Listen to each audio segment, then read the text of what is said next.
Met you during hospitality days. Good to see you here at the farmers' protest. Why do you think this is happening at the moment? Why do you think that so many people are angry and the government has done this? Well, farmers have had a really tough time for years. You know, under the last government, they were stopped from sending their produce into Europe, and then which was a trade deal with Australia and New Zealand, making it easier for them to undercut our farmers. Then there's the botched transition and the basic payment scheme. Then they've had so many other things. They've had rising energy prices, fertilizer prices, feed prices. And then they've had just some of the worst weather and flooding in generations. Farmers have had it really, really tough, and this government doesn't seem to get it. They don't seem to get how important they are to our rural economies, to our society, to our environment.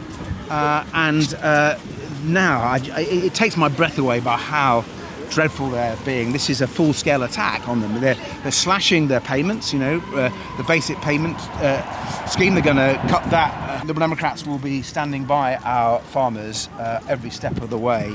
Do you think there's an opportunity for Rachel Reeves to reflect on all of this, to say that they perhaps can navigate their way through, go back to the drawing board, consider it again? What's your take on it? Well, first of all, they've got to get the numbers right, haven't they? Yeah. They can't even count, apparently, in the Treasury, as far as I can see from the press reports.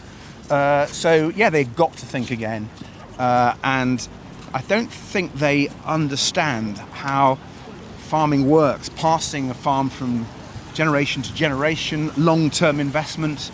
And they don't seem to understand that the farms are maybe asset rich, but they're cash poor. And they say, well, they can pay it over 10 years. Well, that'd be a huge liquidity problem for farmers. And so I think this just has to stop. And what would you say? How important is it for the public to let their MPs know, to have their voices heard, to call them, email them, and say, their views about supporting our farmers? I just urge people to do that, get behind them.